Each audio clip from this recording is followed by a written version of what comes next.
Welcome, Timothy. Great to have you on the show again. Great to be back with you, Mike. Well, it's been too long, and you've done a lot since then. So, where do you want to begin on your adventures? Well, I wanted to tell you about a recent investigation I did in the Peruvian Amazon. I went on an expedition. I organized an expedition to a village called San Antonio de Pintuyacu in the region of Alto Nanay in the Peruvian Amazon, not far from the city of Iquitos.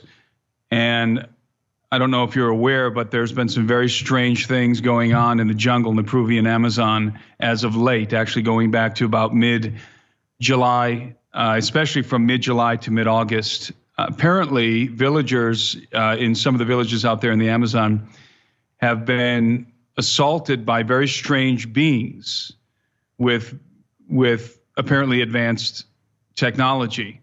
And there were some videos that were captured from the village, this particular village, San Antonio de Pintuyacu, back in mid-July, late July. They surfaced on social media and they instantly went viral.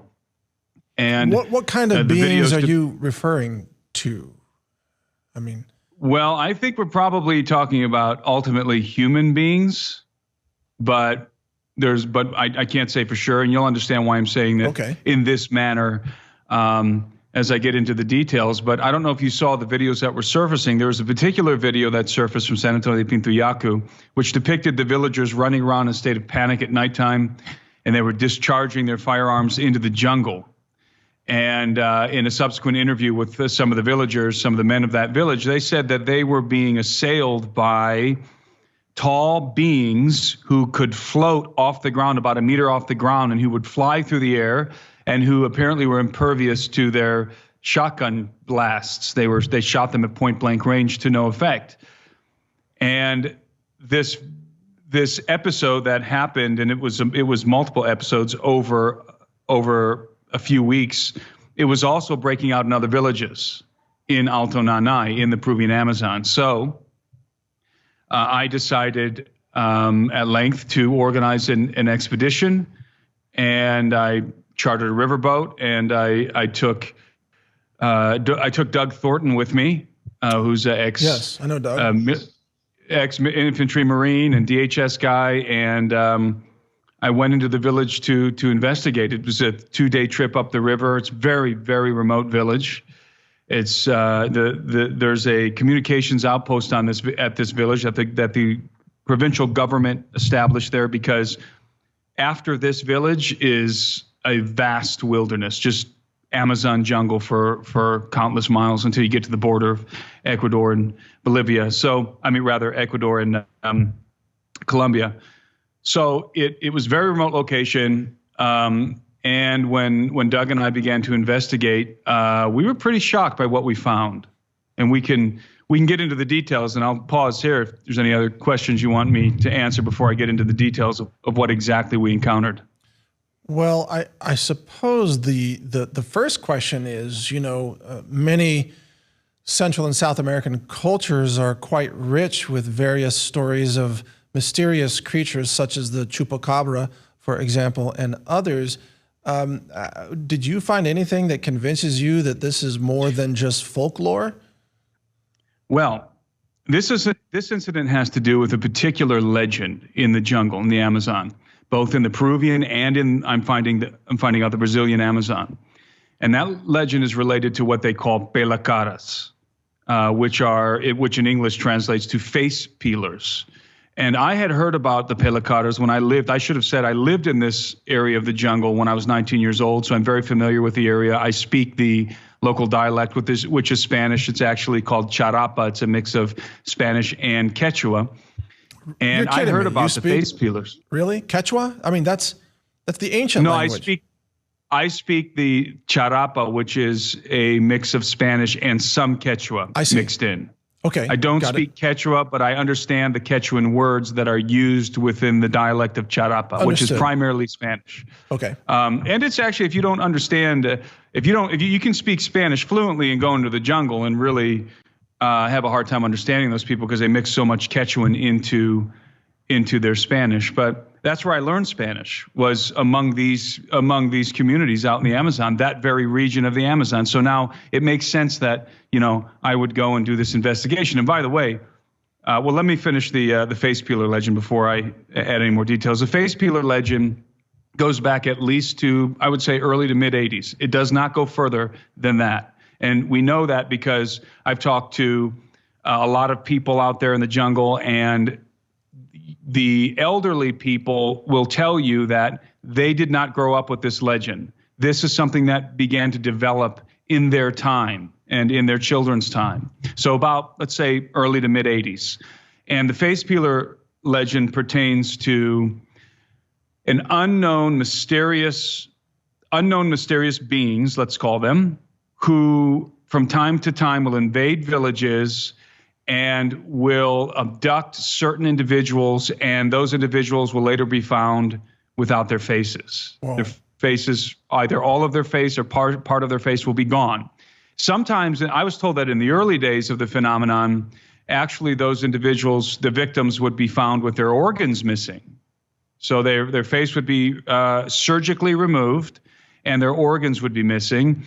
And so the villagers, the communities of the Amazon, they basically have two theories. I would actually say they have three theories that I've heard and that I heard when I was living there when I was 19. The first theory is that gringos are perpetrating. It's the gringos are perpetrating this phenomenon. They're the face peelers. It's an international group. They call it just, gringos or any non-Latinos.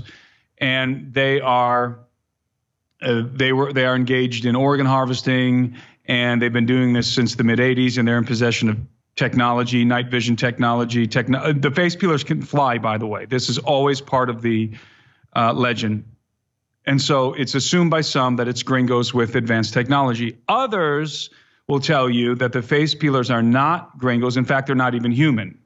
They're non-human entities, nefarious, obviously. And then there's some people will tell you that they believe that it's both, that there's humans and non-humans that are working together for some nefarious purpose. And we're talking about indigenous communities who are saying this and who have been saying this for decades. But did you talk to local people who said that they had seen faceless bodies, victims of this? Oh, yes. Yeah, in fact, there was a young man. I did a video on my YouTube channel about this. It got age restricted by Google after it hit 1 million, basically hit 1 million views, got age restricted by Google recently, this past summer, in which I feature a young man from the same region of the jungle who was discovered without his face. 3/4 of his face are surgically removed. This is not the result of animal depredation. This is not piranhas. The man's face is very obviously surgically removed. So some sort of a very fine instrument was used to cut his face off. Now, I actually put that video in my video on YouTube, and so it got age restricted on Google, rather on YouTube. But yes, that incident happened around the same period of time this year in that same region of the jungle, the Alto Nanay, previous to my visit to San Antonio de Pintuyacu. And by the way, other things were happening during the same period of time when San Antonio was under assault by the alleged face peelers. There were very strange things happening in other parts of the Peruvian Amazon. There were all kinds of UFO sightings, and there were some hostile UFO encounters. There was a couple of young guys, I believe it was a couple of young guys in a village who were actually, I guess, attacked by a UFO that deployed some sort of a beam at them and was trying to lift them off the ground.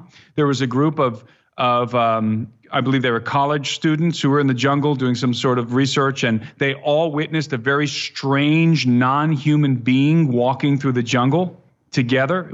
They all collectively witnessed this.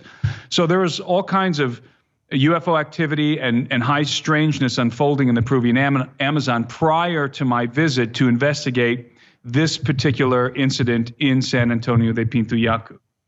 So, wow, I mean, you've touched upon a lot of possible explanations for this, and I think some of our viewers will be aware of, cattle mutilations, for example, yes. in many regions of the world, and those appear to involve organ harvesting with very precision type of procedures. that remove organs. That's right. But what are the theories of why would they need people's faces? And I guess you're talking about just the skin, or are they removing eyeballs, teeth? I mean, what are we talking about here? And why? What are the theories of why? Who's collecting faces? Well, as I said early on in the phenomenon, they were collecting more than faces. Apparently, they were organ harvesting. But recently, in more recent years, it's just been faces. And nobody knows why people are showing up without their faces. Like, they're finding dead bodies. Every now and again, they'll discover a dead body without the face. Now, it should be noted that in Mexico, the cartels do this as a campaign of terror, to strike terror in the hearts of their enemies. So they'll cut their victim's face off and wear it as a mask, or in some cases, one time they sewed it to a soccer ball and were kicking it around. And so the cartels engage in this sort of thing. And when I went to do this investigation with Doug Thornton, this was one of the possibilities that was in the back of our mind. In fact, it was one of the worst case scenarios. Are we dealing with heightened cartel activity in the Amazon?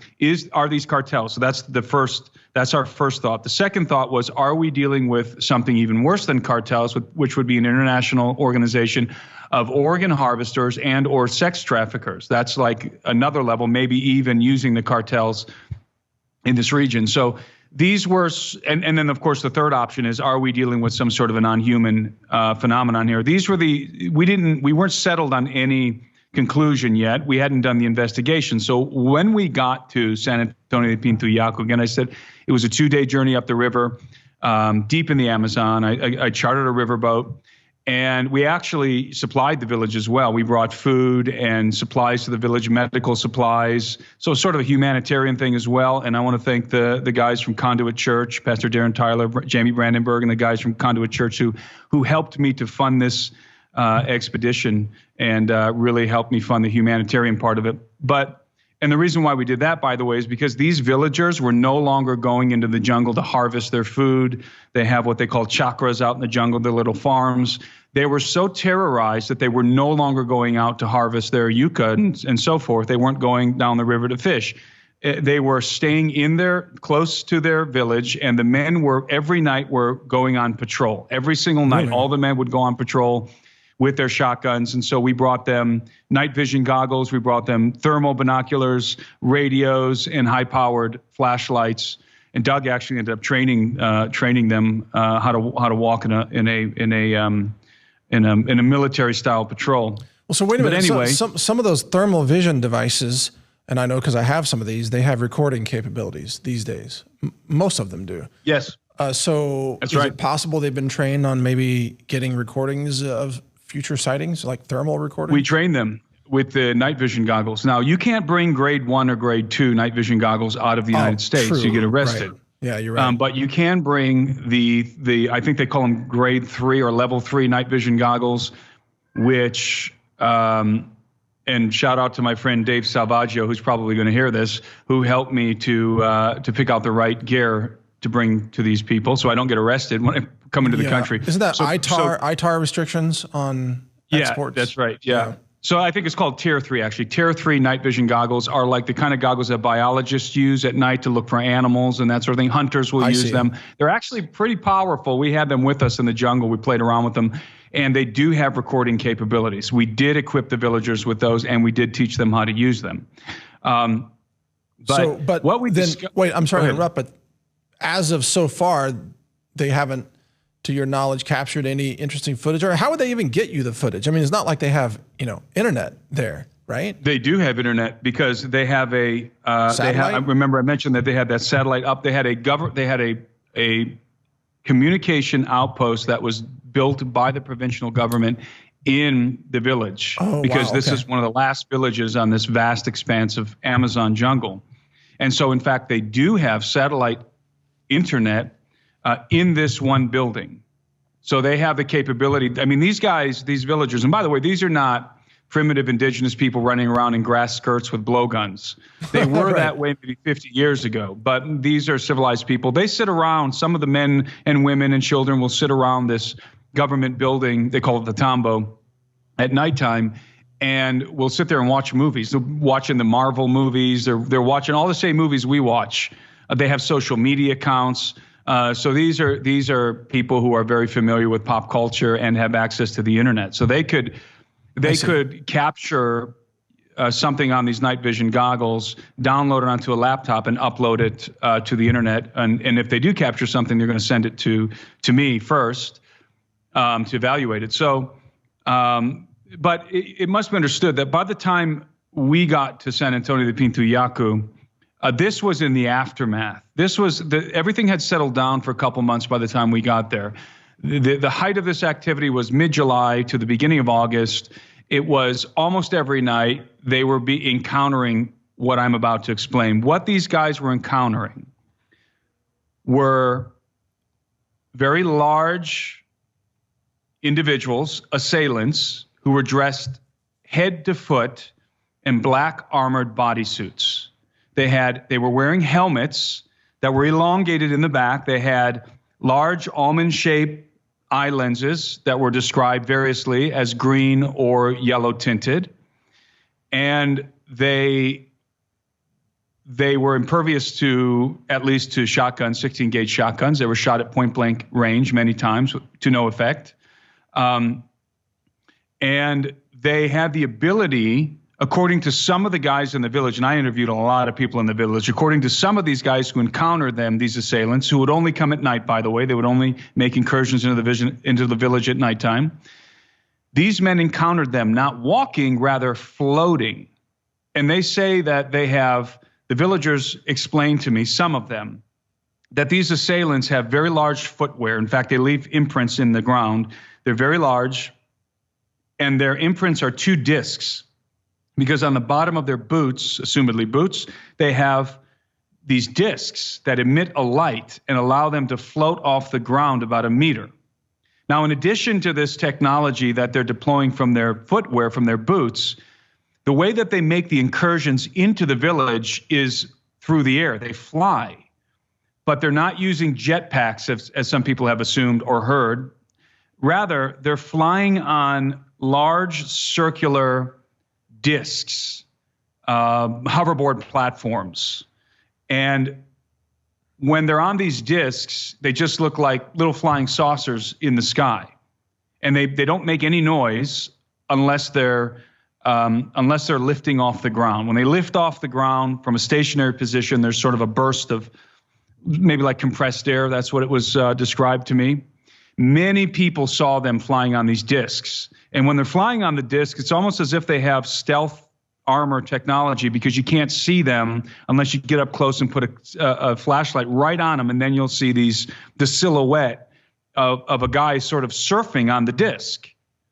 Now, you have to understand, I had dozens and dozens of people tell me about these guys, not just 1 or 2, okay? They were encountered by multiple people in the village. Men and women encountered them, these individuals. In fact, there was a young girl named Talia, 15 years old. They attempted to abduct Talia. And Talia's story, very briefly, she was in her backyard one evening, just after dark. She was picking fruit out of a tree. Some fruit fell to the ground. She bent over to pick up this fruit, and she felt a gentle wind at her back, like a breeze suddenly at her back. And she saw the dead leaves rustling around her, and she wondered what it might be. She stood up and turned around, and to her shock, one of these assailants that I just described, dressed head to foot in black armored bodysuit, surfing on one of these circular hoverboards, flew up next to her, landed right next to her, grabbed her from behind, covered her mouth, and another one came up, landed in front of her and grabbed her feet. And Talia, behind her house, there's sort of a forested gully.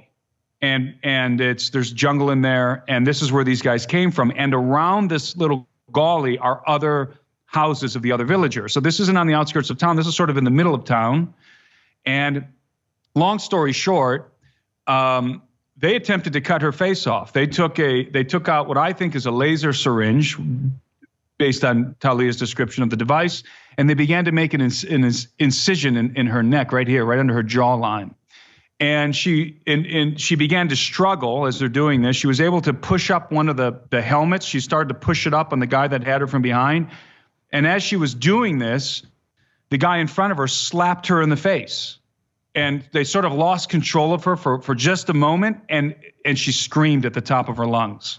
And when she did this, the villagers, who were already in a heightened state of vigilance because this was not the first incursion into the village by these assailants, they came running immediately, including her brother, with their flashlights.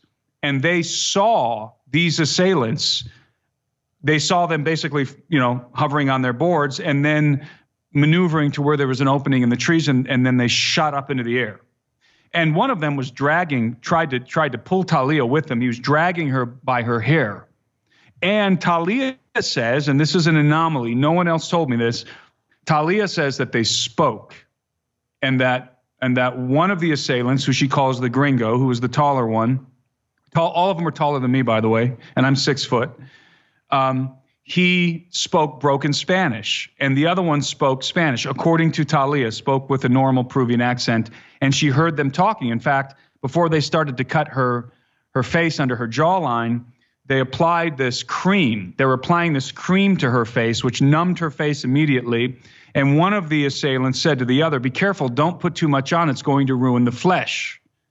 And Talia explained to me that what they were saying was that the cream was, if they put too much on, it would cause the skin to stick to the tissue as they were trying to cut her face off. So this was an incident that was very violent and physical, involving this 15-year-old girl that was witnessed by multiple villagers, tests.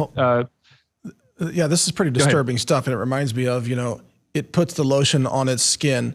Exactly. This is like, the Alien version of that movie. But what you're describing here sounds like, non-terrestrial technology, but perhaps human beings have been given this tech and given a mission to go out and harvest faces for whatever reason. Maybe they chose this really remote village because they thought nobody would notice. I mean, what's your theory of what this is? Well, that's actually my working hypothesis. Really? So we were able to rule out, and I'll tell you why in a moment. I think this will give some clarity. We were able to rule out the cartel thing and just run-of-the-mill human traffickers right away. As soon as we began to encounter the technology, again, multiple witnesses in the village, multiple witnesses witnessing the same events in the village, and then other villages attesting to the same phenomena, okay? So apart from, by the way, they may be wearing, these assailants, they may be wearing exoskeletons as well, because some of the men who pursued them, actually chased them into the jungle, said that they were, these are their words, inhumanly agile. And they said they could run way faster than a normal guy, and the way they moved, it was just very spooky and very, let's say, inhuman. Now, that could be because maybe we're dealing with something other than humans. That's a possibility. But also maybe we're dealing with humans in exoskeletons or something like some sort of technology. So apart from their body armor, apart from these discs that they fly around on, and apart from whatever the technology is that they're deploying from their footwear, they are also apparently in possession of what I can only describe as advanced aerospace vehicles. Again, these vehicles were seen by many villagers in different scenarios and on different nights. And basically what they look like are acorn-shaped craft, like an acorn on its side. So they come to sort of a point in the front, and then they get wider in the back. And one individual, and I had several villagers drew them in the dirt for me. And they all drew the same shape.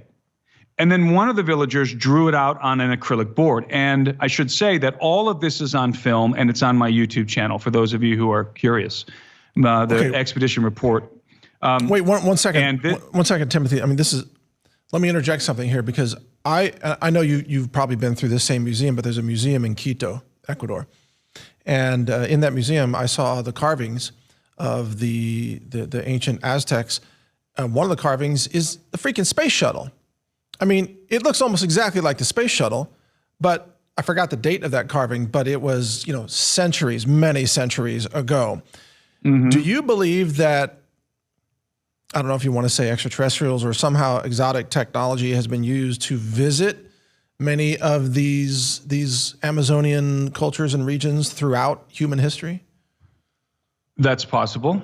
I'm not sure that that's what we're dealing with here. I think that what we're dealing with in these incidences is closer to what you were suggesting earlier. Okay, humans with exotic tech. With exotic technology. Where did they get it from? Are they possibly collaborating with a non-human faction here? And by the way, we'll give you hoverboards if you give us faces. And not just faces, by the way. You would be talking about lots of glands in the faces also, right? Not just, there's a lot of glands in there. Yeah. But these aerospace craft, one of the villagers, the one who drew it on the acrylic board, he described, he had a very close encounter. He was fishing 3 o'clock in the morning. He was pulling up his nets. There's a little what they call a cocha, a little creek. It's really part of the river right there by their village. And so it's literally right adjacent to their village. And he was pulling up his nets at 3 a.m. Sometime in July. And suddenly he said it was like somebody turned the lights on, like the sun just came up and everything around him was illuminated. And he saw something bright flashing in the water. So he looks up and he sees one of these craft hovering above him, 30, 40 feet above him. And it has a light that's projecting down. And he said the really strange thing, and he described it the exact same way, this acorn-shaped craft. He said what was really strange was that it was transparent, as if it had some sort of a transparent mesh as the fuselage. He said it had little stubby wings. They weren't wings. It did not have wings. It had little stubby protrusions in the place of wings, and these protrusions would open up. So they would fold open and deploy a series of rapidly blinking lights as if it was scanning. And it made no sound. It hovered perfectly silently above him. He said when it began to move away, it made a low frequency humming sound. And he said there were no propellers, there were no engines, there was no propulsion system to speak of. And again, these guys are watching the same movies we do. I mean, they know what helicopters are. They see the military helicopters routinely flying around the jungle. These guys know what airplanes are. They see the prop planes flying over their villages all the time. I saw them when I was there, the little prop planes, the puddle jumpers, and they see the commercial airliners. They know what airplanes and helicopters are, and they all said to me, there were no propellers, there were no engines, and he saw two individuals, because again, it was transparent. He saw two people sitting inside of this thing. One was sort of up in the front, the cockpit area, presumably, and the other was sort of sitting in the middle. So humanoid shaped remember, passengers or pilots? Yes. Yeah, I said, how did you know they were people? Well, he's looking directly up at it, right? I said, how did you know they were people? He said, because I could see them sort of moving around in there. He said, I just assumed they were people sitting in there. He couldn't see any features of these people. He just saw two people sitting in the craft because it was transparent. I had a woman who got really close, even closer than him, to one of these craft at nighttime. It was hovering over her house during this period of time when these intruders were invading this village. She said she saw it probably just 20 feet in the air, and she described it. It wasn't transparent when she saw it. Same shape. She drew it in the dirt for me. It was solid, and it was like a blackish, grayish color, I think she told me, but the same exact description. So, and this is just two people. Multiple people saw these things. So now we have to add into this equation advanced aerospace vehicles. We have to. Could this be like secret, secret government projects, some secret branch of the DoD, and maybe they're trying to get material for cloning experiments or something like that? It should be noted that this year, and I'm trying to remember the name. I can't believe I can't remember the name of the project off the top of my head right now. There was a joint operation happening in Peru. It involved the United States and not just, one branch of the military. It involved the Marines, the Navy, the Air Force, Space Force was there. The United Kingdom was there in Peru running some sort of a war game operation. In conjunction with the Peruvian military, with the military of Uruguay, with the military of Brazil, I believe Colombia, Ecuador, and they were running operations partly in the Amazon jungle. And I wish I could remember the name. I'd tell you if I could remember the name of the operation. You can find it online. It's not some sort of a secret thing. And I postulated early on, could it be that elements of the United States government and these other militaries who are doing this joint operation, could it be that they are, under the cover of this operation, really going in to dislodge some other force that's operating in the Amazon? Could it be that they're going in to combat something, and that's why they're doing this? Because they had battleships and stuff up the Amazon, or are they deploying technology? Are they testing some sort of technology out there using the cover of this operation? You said they had ships on the Amazon. Are you saying U.S. naval vessels? I believe there were I know that during the operation there were from the collective of these nations that were involved in the operation. They were running military Navy operations up and down the Amazon. It was land, sea, and air and river. Okay. And it really, I mean, Space Force is involved in this. So it just made me think, and I really wish I could tell you the name, because they have a really cool name for the operation as well. And my first thought was, do they know something that we don't? Something going on in the Peruvian Amazon? Are they attempting to is this another sort of Operation High Jump, where Admiral Byrd, went on an exploration of the Antarctic, but in reality he took with him battleships, submarine, and went to dislodge the remnants of the Nazis there. And what did they encounter? By the way, they encountered flying saucers. And is this something to that effect? Is this something of that nature? Is this a covert operation to go combat something that's some sort of a force, an enemy force, perhaps even an exotic force, operating in the Amazon, and do so under the cover of this joint operation? I don't know, but it's a very interesting coincidence. So what do you think is the most compelling evidence that you've seen so far? Because, look, to a lot of our viewers, it sounds unbelievable, obviously. Or maybe to some of them, it sounds very feasible, because there are secret weapons programs, and who knows what they're doing with, genetic harvesting and engineering. And we know China's working on genetically engineered super soldiers, for example. That's not a secret. But to a lot of our audience, they're going to be really skeptical. What do you think is the best evidence? Is it the firsthand accounts of the villagers? It's the preponderance of the eyewitness testimonies, not just from San Antonio de Pintuyacu, but from multiple villages. Okay, there's a village, not a village, there's a jungle city that's the only place you can get to by road from Iquitos. It's called Nauta. Nauta has, the inhabitants of San Antonio de Pintuyacu, that little village, that's about 200, the population, 200 people. The population of Nauta is 36,000. Okay, so now you're dealing with a much larger community. And Nauta has a military base. They have helicopters. There's a large police presence. There's automatic weapons. So it's no longer we're not talking about just a defenseless, remote village out in the Amazon. And this same phenomenon happened in Nauta. I know that because I went to Nauta after my investigation in San Antonio, went back down the river, went to Nauta. And I investigated a particular video I wanted to look at, which is very intriguing. We don't have to get into it now, but it's in that video I published on my website, rather on my YouTube channel, the Expedition Report. And I wanted to go see this particular location during the day. The video was shot at night. And I found out while I was in Nauta that they had been doing patrols just like this village, but on a larger scale in Nauta, and they were encountering the same guys dressed in black armored bodysuits, surfing around on these hoverboards, these circular hoverboards. Same guys. In fact, not far from Nauta, in a village, I believe the village is called Bacasan, there was a young boy previous to my visit, and this happened maybe a couple of weeks before I got there.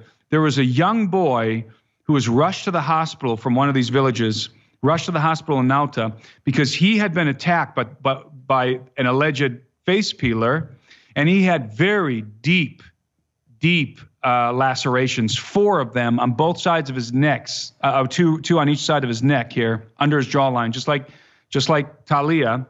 But these were very deep gruesome lacerations. I posted the video on Twitter, the unblurred video where you can actually see the boy there. He was sitting there in the hospital, sort of in a state of shock with these just very gruesome, deep lacerations to his neck.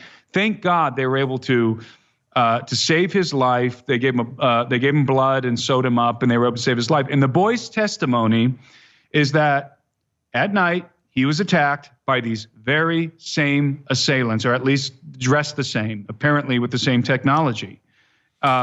So we're not talking about something that's just sort of lights in the sky. These people are being assaulted. I talked to another person. Wait, hold on a second. I talked to another person. Yeah, I'm sorry to interrupt, but go ahead. From what you're saying here, they're trying to harvest these people's faces while they are living. While they're alive. While they're alive. I mean, what does that indicate? What kind of a harvesting project would require a living person's face, as opposed to, it would be easier for them, obviously, to just kill the person and then take their face. Why would they need their faces while they're alive? Well, there's two possibilities here in my mind. One is, are we dealing with some sort of a terror, adrenochrome type thing, where they have to induce terror in the victim before they harvest, let's say, a certain gland? I don't know. That's just speculation. It's out there. Or is the whole face peeler thing, are we dealing with a group of nefarious human beings in possession of advanced exotic technology who are using the face peeler phenomenon, the legend of the face peelers, as cover for something else that's going on in the Amazon? In other words, they can't completely mask their presence in the Amazon, so they want people to think that they're these face peelers, and that's why they apparently aren't very good at their jobs. That's why they attempt to abduct Talia but get caught. Then they attempt to abduct this or cut this kid's face off from Bagazan. They get caught. Who knows how many people they've actually taken, though? I don't know. Right. So it could be one of those two things. Either they need to induce the terror right there on scene while they harvest the face, because obviously they're probably not just harvesting the skin. Again, I would say they're probably harvesting something else as well. Under the skin, there's lots of, as I said earlier, there's lots of glands in the face. So are we dealing with some sort of a terrorizing adrenochrome thing, or are we dealing with a legend that's being used and as a cover for something else? So they want it to look like they're after faces, when in reality, that's not what they're doing. It's just a cover. But, you've trekked through jungles many times, obviously. I've trekked through jungles. Like, a hoverboard sounds like the worst possible way to move through a jungle. I mean, I can't, how would you even do it? You need your feet you need traction. There's a lot of stuff in the way. You know what I mean? That's right. Now, before I answer that question, it should be noted that we were the first non-governmental investigators to go to the village. I didn't think we were. We were the first. And before us, the provincial government deployed 2 police officers who had a Navy escort who went to the village of San Antonio Pintuyacu. And they conducted a piss-poor investigation, and they interviewed Talia, and they determined, and this became the accepted story. This became the narrative on the media, both Peruvian and American media. They determined that the village was being assaulted by river miners with jetpacks, and that the river miners were being funded by the cartels. That was their story. Now, when I asked river miners with jetpacks, and when I asked the villagers about that, they were literally offended. They were very upset. As soon as I said that, they shook their heads. They said, "That's ridiculous. Those police officers didn't do anything. They concocted that story. It was a complete fabrication because they couldn't explain what was going on in the village. And they did not want to stay and do an investigation. So they concocted this ridiculous narrative. And we know for a fact that it's not river miners with state-of-the-art jetpacks. We know for several reasons, but my first thought was, how are you going to maneuver around the jungle with a loud, large jetpack? Yeah, that was my first thought. And obviously that holds true. Now, I had the same thought that you just brought up about these hoverboards. So let me explain this, because people are going to right now, they're going to go on Google and type in hoverboard, and they're going to get these state-of-the-art hoverboards that use propeller technology like drones and that are really remarkable. You can go really fast on them, go really high. They're super loud. Right, exactly. Really, really loud, and they have a really short battery life. These things are silent. These are silent, and they are exceedingly dexterous on them. These guys are moving between the trees. Now, what they're usually doing, though, is they're flying over the village, and the villagers see them like little flying saucers. They have a series of colored lights around them, around the perimeter, and they also have floodlights on them. And they'll go land in between the trees. So they'll descend between the openings in the trees. I see. Or in the clearing, and then they disembark. Usually, they disembark from the discs from these circular hoverboards, and they walk, or as I said before, according to some villagers, float into the village. And then when they're chased, they go back to these hoverboards and presumably snap back into them, maybe some sort of magnetic thing on their boots, and then they take off at high rates of speed. That's what we're talking about here. No sound, just a little burst of air when they initially take off the ground. That's it. Otherwise, they're silent. And so we're not dealing with conventional technology here. And you have to always add into the equation those advanced aerospace, acorn-shaped craft. What you're describing, I got to bring this up. Show my screen, guys. In Marvel comic lore, Green Goblin has this hoverboard. There he is. The Green Goblin in body armor has the hoverboard. Well, of course, this one has a jet engine on it, and it's kind of loud. But, this is kind of what you're describing.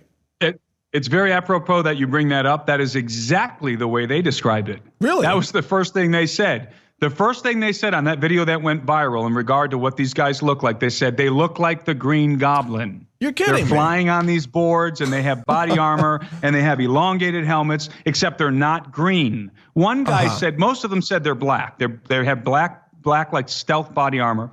One guy that I talked to who shot one point blank, like 5 feet, he shot this thing. And this guy pulled me aside, and he really wanted me to know what he shot. And he described it. He said, look, they're all telling you that these guys were black. Okay, that's what they saw. What I saw, this guy was dressed in a silver armored bodysuit, head to foot.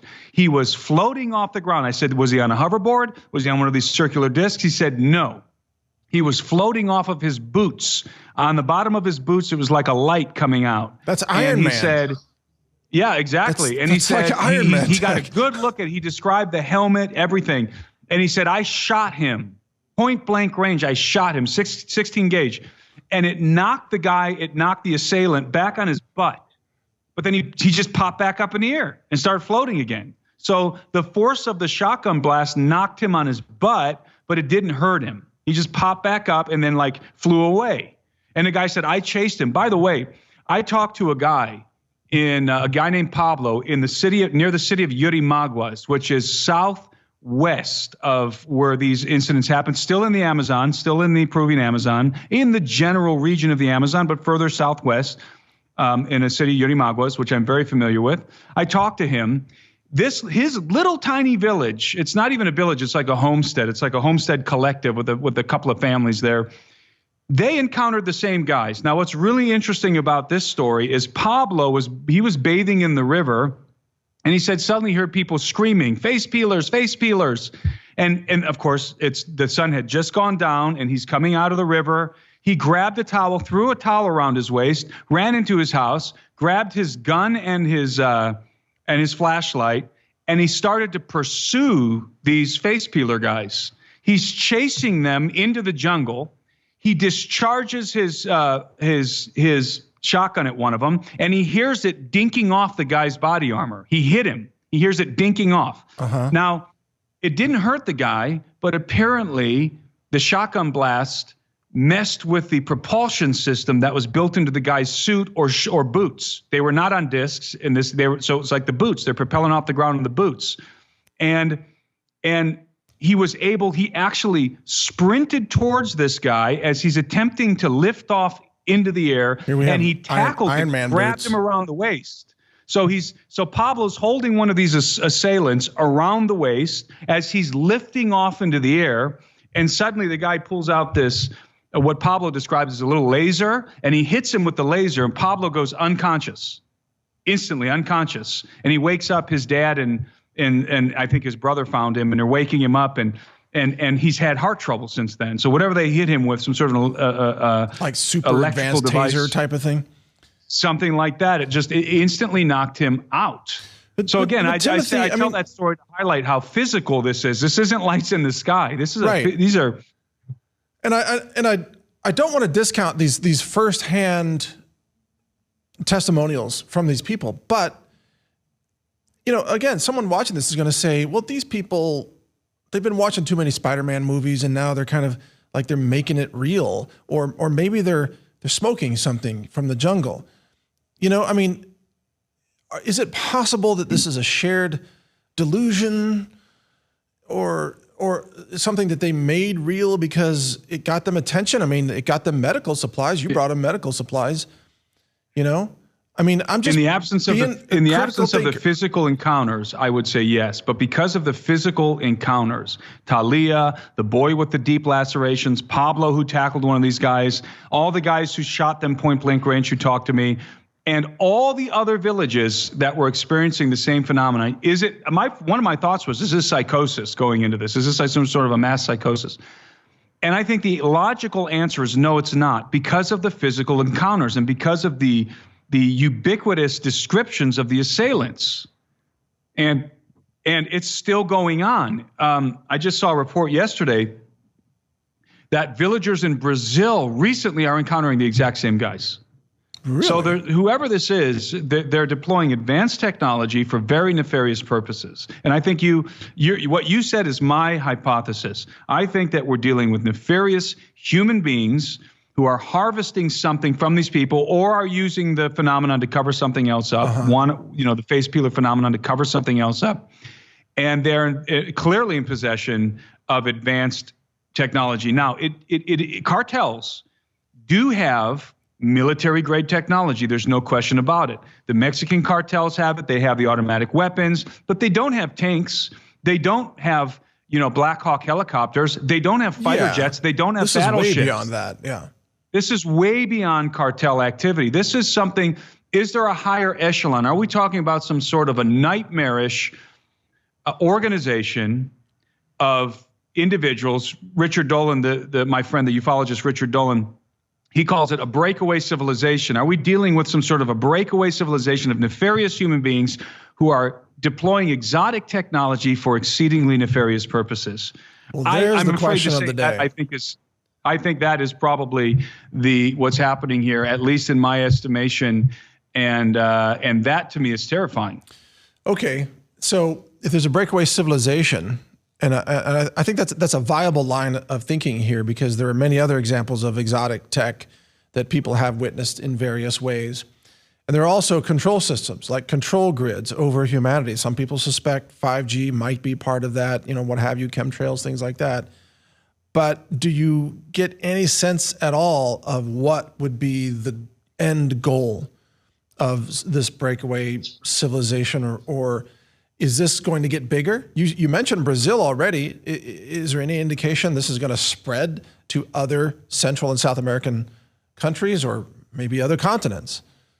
Well, the phenomenon right now is limited to the Peruvian Amazon and many other parts, by the way, that we haven't discussed. So the phenomenon so far, the Peruvian and Brazilian Amazon, rather, to the Amazon jungle, let's say, generally speaking. My feeling is that maybe there's a base out there. Maybe there's some sort of could it be a military base? Could it be a base of this? I don't even know what to call this organization. They're not a cartel. And even the term globalist doesn't really have the kind of explanatory power that I'm looking for here. Right. This is some sort of a group that, if it's human, assuming it's human, and I do. Let's call it Spectre. It's some sort of exactly. That's exactly what I was going to say. Yeah. It's like this, like supervillains, basically. Right. Yeah, exactly. Well, then I guess we're just going to have to wait and see, number one, if any of the contacts that your team had there is able to start getting some kind of thermal footage or video footage. that would be a game changer. You know, there was that event that happened in Miami at that mall a few weeks back where there were like 100 police cars that came in. I think it was in, it was in Miami. And some people said there was like an ultra tall being walking around, but nobody had any footage of it. So that just became, a rumor. But if somebody gets footage of one of these, hoverboard evil Iron Man characters or whatever, I mean, then that's a game changer right there. Yeah. And so the Peruvian press they took this story very seriously back in July and August. They were covering it very, very seriously. I was actually surprised. And then as soon as those police officers concocted that ridiculous jetpack miner narrative, that's what the press ran with. That was it. Oh, it's just miners with jetpacks all along. Okay. That's crazier than thinking it's aliens. And you know what's interesting is even News Nation, who was covering this story, even they ran with the jetpack miner narrative, the concoction of the. I've met miners. None of them have jetpacks. Okay, they are poor. They are impoverished. Now they're humble people. They do not have jetpacks. And the contention was, well, they're trying to drive these villagers off of their land so that they can harvest gold in the river. Well, what about Nauta? Okay, what about Nauta? 36,000 inhabitants, automatic weapons, military base. They're not driving anybody out of Nauta, right, to harvest gold. That's not the explanation. Right. And I should say that in Nauta, some of the people I was interviewing saw not only did they attest to the encounters with these black armored these guys wearing black armored bodysuits on the discs. They told me that they actually saw hovering above, and in fact, I went there to chase down this particular video, the location of this particular video, which I found. The neighbor who lived across the street said that she saw a flying saucer hovering there, a saucer craft, your typical flying saucer hovering above the tree, and her and all her neighbors. So it's like it just gets weirder and weirder. So that's what sort of makes me wonder, are we dealing with some sort of a non-human collaboration? As crazy as that sounds, it is exotic technology. It's not conventional technology. Well, let me ask you this. One of the last questions here. We're almost out of time. But even when I was living in Ecuador, and of course, I wasn't way out in the jungle, but I was in rural Ecuador, everybody had a mobile phone. But they had cell towers. As you know, in a lot of these South American nations, cell towers are the only form of telecom, right? And they've been built up in many areas. Now, it sounds like where you went, they didn't have cell towers at all. But at some point, won't enough people have mobile phones that somebody's got a camera running? Yeah. And well, keep in mind that these guys are coming at night. So it's very difficult to get anything but lights at nighttime on a cell phone. Yeah, good point. But the reason why I was talking about the Peruvian press is because the Peruvian press has been caught a couple months back. They were caught publishing a fake image of a guy up in the sky with some sort of like a jetpack, like standing on like exactly what I was talking about, the circular platform, but it was fake and it was daytime image. And we know it's fake because when you take it into Photoshop, the guy has all kinds of pixelation around him, and only that guy. So he was obviously pasted in from some other photo. So they ran with that. So they I don't know if they knowingly did it, but they were publishing fake images of these, face peelers, and they were saying, "Aha, see, it's just miners with technology." That's still wild. I mean, it is still wild.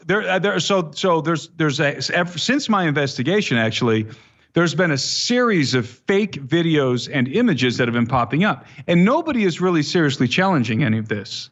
But I think this is one of the most mind-bending mysteries of the last decade, at least, what's unfolding in the Amazon. It's still going on in Brazil right now.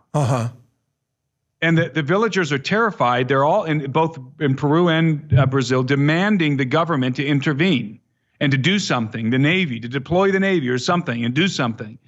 So it's not a joke. If you go, if you travel to Iquitos right now and you start talking to people about face peelers, it's not a joke. The people are very much aware of what's going on in the Amazon. What's the face peeler term in Espanol again? Pela Pelacara. Yeah, they also call them pistaco. That's an older term, but they're called pela face peeler. Wow. Well, that's a horrifying phrase, sure to drive fear into the hearts of many villagers. All right. Well, how about this? Keep us posted. If you get any images or any video or anything like that, I know you'll post it on your YouTube channel. That's also your name, Timothy Alberino. But would you come back and share that with us as well? Yes, I will. Absolutely. Okay. All right. Fair enough. I mean, I would say, look, we have an open mind about this. I mean, it sounds pretty fantastical, but there's a lot of weird stuff going on our planet right now. That's for sure. And if any more evidence comes out of this, we'd like to see it. So, absolutely. And people who are curious can go watch the video on my YouTube channel. You'll see everything I'm talking about, the interviews with the people, what the village looks like. The whole thing is on my YouTube channel. Okay. All right. Well, very cool. All right. And also let me remind our viewers that your website is timothyalberino.com. And that's where they can stay in touch. And you've got some really amazing books as well. I want to plug that. You've got some good work out there. Well, thank you, Timothy. Fascinating conversation. You're going to make some people not sleep well this evening, but thanks for sharing it with us. Thanks for having me on, Mike. Always a pleasure. Absolutely. All right. Thank you, and take care, Timothy. All right, brother. See you.